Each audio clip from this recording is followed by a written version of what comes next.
uang kita sebenarnya. Jangan kalian lihat Sabang, nonsense Sabang. Wisatawannya yang di sana itu banyak kan bule kan dulu ya, yang jalan kaki dari Masjid Baitur Rahman ke Ulewe. Katanya dia suka olahraga, suka tidak suka dengan pembakaran emisi karbon selama di jalan kaki itu bagus. Bullshit. Mereka jalan kaki itu karena nggak ada uang.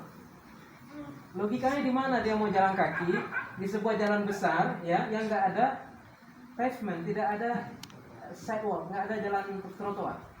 Ya mereka nggak bisa jalan gitu, langsung disambar mobil. Resikonya besar. Dan mereka itu sebenarnya berpura-pura mencintai alam, negara begitu, tapi duitnya nggak ada. Jadi secara finansial feedbacknya kepada masyarakat Sabang kecil. Ya satu. Yang kedua, kalau dikatakan mereka suka olahraga, saya jalan kaki pada saat duit saya habis, saya kirim ke sini semua untuk anak istri, saya dapat beasiswa. Jalan kaki dari rumah, dari apartemen ke kampus itu sekitar 3 kilo. Nggak terasa apa-apa, salju. Kita dalam suhu seperti ini, mereka seperti ayam terbus kan, merah. Jadi bullshit kalau dia katakan dia mencintai alam, ini itu nggak ada. Uangnya nggak ada. Logikanya bagaimana? Karena uang yang mereka kumpulkan harus diplah 5. Misalnya dia dikumpulkan uang 2 bulan. Ini riset kecil saya di US waktu itu. Saya cek siapa sih yang datang ke Aceh ini. Orang dari kalangan mana? Rupanya di kalangan yang bekerja keras.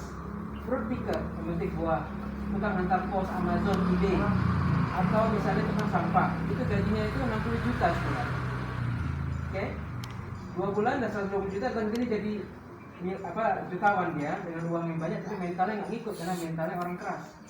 Nah uang tadi harus dibelah 5 karena datang ke Asia Tenggara 5 negara dikunjungi, ya kan? Singapura juga, Malaysia juga, Thailand juga, Indonesia dan Filipina, katakanlah 5. 120 juta bagi 5. Masuk ke Indonesia dapat 1/5-nya. Datang ke Indonesia ada 10 destinasi lagi. Sudahlah 1/5 bagi lagi 10. Raja Ampat juga, Labuan Bajo juga, Sabang juga. Anda lihat ya. Nah, jadi secara finansial mereka tidak akan membeli souvenir, tidak akan tinggal di homestay, ya. Mereka membawa makanan sendiri. Saya perhatikan di ibu, mereka membeli paling kuat itu sereal 1.500, ya waktu itu, atau ABC sachet 1.000 rupiah. Pagi hari 1.500, 2.500 pengeluaran satu pagi. Bandingkan dengan tamu-tamu religi Malaysia yang datang satu teks, satu kali makan, apakah lunch atau dinner itu 55.000. Can you imagine? Comparable? Tidak kan? Tidak berbanding. Jadi uang kita selama ini dari wisata itu datang dari wisata religi. Kita nggak sadar. 2010, adik-adik, itu hanya ada 5 adik-adik yang ada apa? Oasis, Hermes, ya kan? Grand Mangrove waktu itu kita launching wisata 2010 pada masa Reza Pahlavi itu.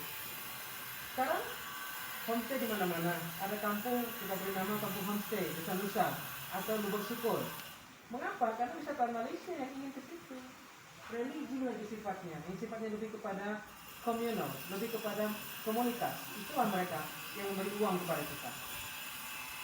Jadi nggak boleh kita lupakan itu. Sebenarnya itu konteksnya. Mereka datang di sini karena ingin mencari sesuatu yang hilang di Kuala Lumpur, adik-adik. Sesuatu yang hilang di Singapura, yang ada 15% melalui di sana yang sudah hilang di Singapura, mereka temukan lagi di Aceh. Atau yang hilang di Patani, mereka temukan di sini. Atau yang datang dari Moro, ada profesor-profesor datang dari Filipina Selatan. Jadi mereka datang, kalian mungkin nggak tercover. Mereka datang termasuk tamu-tamu dari Oman. Perhatikan baik-baik statement mereka. Saya tour guide-nya untuk beberapa orang investor dari Oman 2018 datang kita ke Sabang. Ya, setelah di Banda Aceh datang ke Sabang. Apa kata di Sabang? Luar biasa Sabang. Luar biasa pelukan orang-orang Arab di Sabang. Bayangkan, itu ketemu Al-Fairuz, ketemu yang bermagam-magam Arab di Sabang, tapi nggak bisa bahasa Arab. Karena sama-sama wajah Arab, mereka peluk-pelukan, lalu bahasa nggak bisa. Rasa hangat ya, mereka mendapatkan kekeluargaan secara Arab. Dan apa dia katakan? Saya berkali-kali ke Bali, berkali-kali ke Lombok, ya, tapi saya nggak pernah bawa anak istri. Coba di digest omongan saya. Artinya apa? Mereka nggak berani membawa anak-anak mereka ke tempat yang berbikini. Ke Bali yang makanannya nggak begitu halal. Begitu mereka ke Aceh, ini investor adik-adik, 10 orang, orang-orang dari KBRI, beberapa diplomat juga ikut sekalian. itu tercengang melihat Aceh seperti ini. Tidak seperti apa yang mereka bayangkan dulu, mungkin mereka pikir kita konflik atau hancur gara-gara tsunami. Gitu, berubah kita. Nah pada waktu mereka datang, mereka katakan mereka akan datang lagi 6 bulan ke depan ke sini dengan anak istrinya pada saat Januari. Tapi kita sudah terlanjur COVID di awal 2020. Mereka sudah plan semua tapi gagal sementara waktu. Satu statement yang juga ada di Facebook saya buat statement dari orang Mesir, yang mana dia datang ke Bali, dia nggak bisa makan di sana. Semua beralkohol, semua bermakanan tidak halal. Jadi mereka tidak nyaman. Aceh something different. Nah, jadi kalau dari konteks US, WTO World Tourism Organization sudah putuskan kawasan yang spesial, Vatikan spesial kan, Aceh spesial kan, itu mainannya juga harus spesial. Perlakuannya apa? Memilih turisnya pun harus spesial. Wisatawan yang datang ke sini, adik-adik, harus compliance dengan 4. Perhatikan baik-baik. 4 elemen. Pertama, dia harus compliance dengan conserving.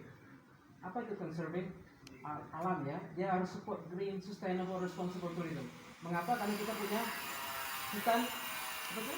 Hutan Bukit Barisan, ya. Hutan apa namanya? Losar ya. Kawasan itu adalah paru-paru dunia setelah Amazon. Dia harus support. Yang kedua, dia harus preserve. Apa preserve? Mengawetkan kearifan lokal. Dia nggak perlu datang ke sini membenturkan dirinya dengan kearifan lokal, nggak.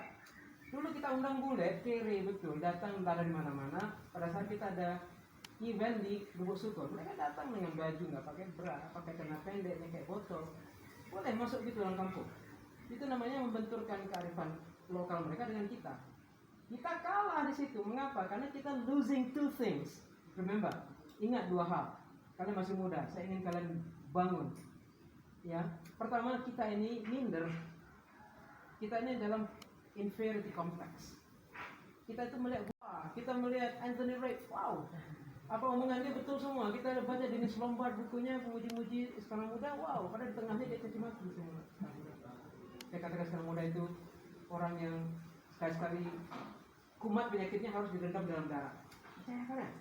Sekarang muda itu kalau mendengar bayi menangis, dia akan banting bayi itu ke tembok sampai mati. Can you imagine seorang Dennis Lombard menulis seperti itu? Tapi kita cerna itu, kita jadikan catatan pada dosa-dosa kita di kampus. Catatan yang katanya catatan yang educated dari pada itu white collar crime style.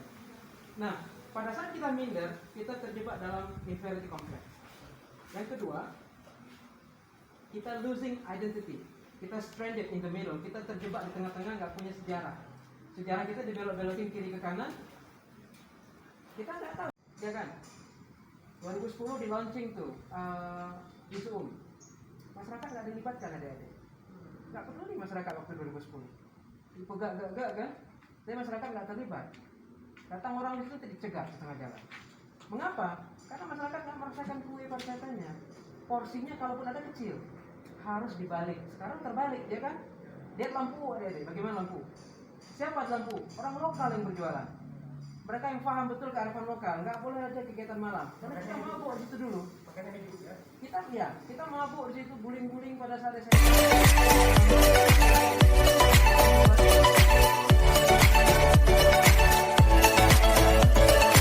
Buruk dari keimanan kita yang kita gadaikan dulu. Sekarang kita sudah belajar dari itu. Masyarakat yang pegang semua. Begitu masyarakat pegang titik wisata, maka kearifan lokalnya terjaga. Dan kue itu dimiliki masyarakat, maka hilanglah stigma atau stereotype yang mengatakan bahwasanya wisata itu